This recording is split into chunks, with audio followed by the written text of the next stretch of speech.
Alright guys, sorry for the delay between videos. Been pretty busy the last couple weeks, but I wanted to record something new for you based on my last blog post. So today we're going to talk about 5 steps that I recommend any entrepreneur work through and then include in their business plan before approaching any kind of financial institution for lending or even before starting your business. Step number 1, figure out precisely what providing your services or product to your clients is going to cost you. Step number 2, figure out exactly what your competitors are charging for similar products, even if you think your product is superior to what they're providing. Step number 3, you need to ballpark exactly what you're going to be able to sell and provide to your clients each month for the first 5 years. Step number 4, you need to determine your overhead and operational costs for each year. Lastly, step number 5, you're going to create mock financial statements for your first 5 years in business. Okay, so let's go through these steps in a little bit more detail. Back to step 1, determining your cost of goods sold,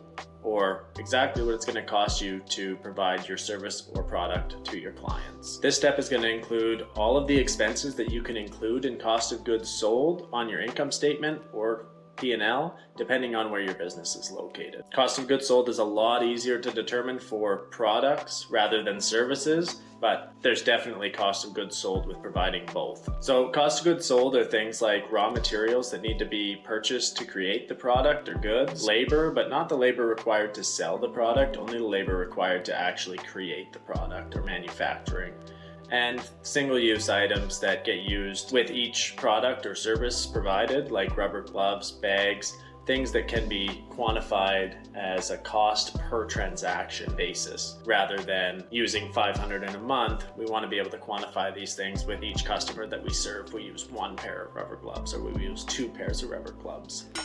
Rubber gloves. As always, make sure you discuss with your accountant before you assign an expense to a specific area.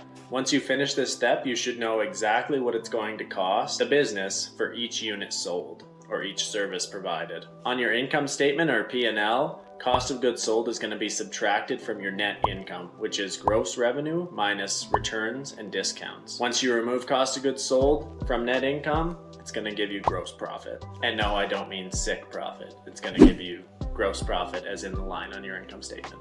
Okay, let's do the rundown on step number 2. This one is pretty self-explanatory, but we'll go into a couple of details and certain things that you should look for. First of all, in the market analysis section of your business plan, you should have already identified some critical competitors within your industry that you will be competing with on a regular basis for sales in your area. Remember that who your competitors are will vary greatly depending on what kind of business you're in and what industry you're in. For example, brick and mortar businesses can identify geographically close competitors with a simple Google search. Online businesses will likely need to do a little bit more digging to figure out who they compete with.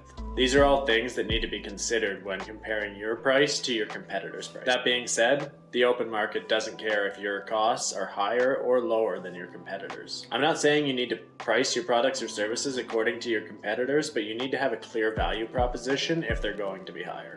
Once you've done your research, you should have a reasonable starting point for your pricing strategy. The next step is the most ambiguous number in the equation, but that doesn't mean it's not important. Step number 3, ballpark how many units you're going to be able to sell and deliver each month for the first 5 years. I'd be lying if I told you determining this was an exact science. Without knowing the exact product or service you're selling, it's hard for me to give concrete advice on how to figure out exactly how many units you're going to be able to sell and also fulfill on a monthly basis. Still, there are some things that you should consider in pretty much every type of business when you're trying to determine this number. For products, the first thing to consider is fulfillment. If 1 million people brought your product tomorrow, would you be able to fill all those orders in the time that you promised? You definitely need to consider that before making your financial projections. This factor gets even more complicated when considering that money isn't the only barrier to fulfillment. For example, if your business is making handmade wallets to a super high quality, you're getting more sales than you can deliver on personally,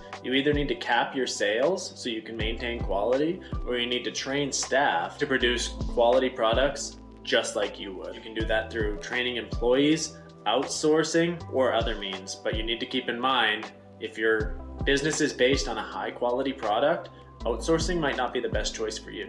Either way, the quality of your product is likely to change. which can make for many unhappy customers if that's what your brand is built on. On the service provider side of things, you can be limited by the size of space that you have to operate out of or the number of employees that you have to service customers. So it's important to figure out how many clients you can serve with high quality and excellent service before you need to look at hiring employees or expanding your space. I would advise finding others running similar businesses to yours and asking as many questions as possible to try and figure out how much they sell in a month and what they're doing to hit those numbers. And of course, how many resources are required to maintain those numbers and fulfill all those orders on a regular basis. If there's one thing I can convince you to keep in mind for this section of your business plan, it's to think the worst and be more pessimistic than you likely are as an entrepreneur when you're making your sales projections. The last thing you want to do is be overly ambitious and be disappointed when you see the numbers. Your business will probably not sell to capacity in the first month, and probably not even in the first year. Keep your predictions realistic and gradual. Even if you have unshakable faith in your product and your salesmanship, investors are not going to buy a straight line directly to the top. And as an investor in your own business, you shouldn't either. All right, now is the point where we're going to change focus a little bit away from how much money you can make and keep in terms of sales and focus on how much you're going to have to spend to start your business and keep it alive for the first 5 years. So let's get into part number 4. Determine overhead and operational expenses for each year. It's important to note that while 20% of small businesses fail within the first year, that figure jumps to 50% within the first 5 years. That's one reason we want to map these figures out over the 5-year horizon. Let's start by defining OPEX, operational expenses, and overhead, OH. OPEX typically refers to costs outside of costs of goods sold that are required to generate revenue, but would cease should the business stop trying to generate revenue. Some easy examples include leased vehicles and equipment, temporary offices or structures, and employees involved directly in the fulfillment of sales. Overhead refers to expenses that the business would continue to pay regardless of whether or not it was generating revenue. Some examples of this include long-term building leases or mortgages, utilities on these spaces, and janitorial expenses. Of course, as everything with accounting in life, there are some gray areas between these, and it depends on where your business is located. For financial projections in a small business, these two can be lumped together under expenses on your income statement and cash flow statements. On the other hand, CapEx, capital expenditures, must be captured separately and will not count as a write-off on your business all in the year that they were incurred. Instead, they'll show up under their own heading on your balance sheet, and the expense you'll see on your income statement will be depreciation or amortization, depending if it's a physical asset like a piece of equipment or a non-tangible asset like a copyright or a patent. CapEx purchases, however, will show up on your cash flow statement within the year that they're purchased. All right, we're down to step number 5. Using this information, create mock financial statements, including income statement or P&L, cash flow statements, and balance sheet for your first 5 years. And now it's time to put all this information together and create some beautiful financial statements that are going to show what your business looks like at any point between starting your business and the end of your 5th year. Be sure to include how you reach these projections, any assumptions you made, and why you believe them to be true. Personally, I like to show exactly how much money is projected to be earned within each month in a simple yet effective spreadsheet. I would put this attention-grabbing spreadsheet right in the center of the financial section of your business plan, along with a table summarizing revenue, expenses, and profits annually without investors having to read through all your financial statements. Then you can include copies of all your detailed projection statements in the appendix of your business plan. Be sure to mark all your mock financial statements as projection only so that potential investors don't get confused and think that they're factual statements. If you really want to get a good grasp on your business's finances and have the best chance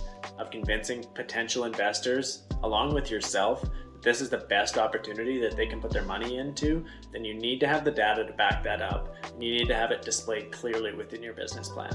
If you found this video helpful, please make sure to like and subscribe, and check out some of the other videos on our channel about researching your market and finding your ideal customer. We're going to try and put out videos every 2 weeks to start, and then once things get rolling, hopefully we'll be able to do one every week. Make sure you like and subscribe. Thanks.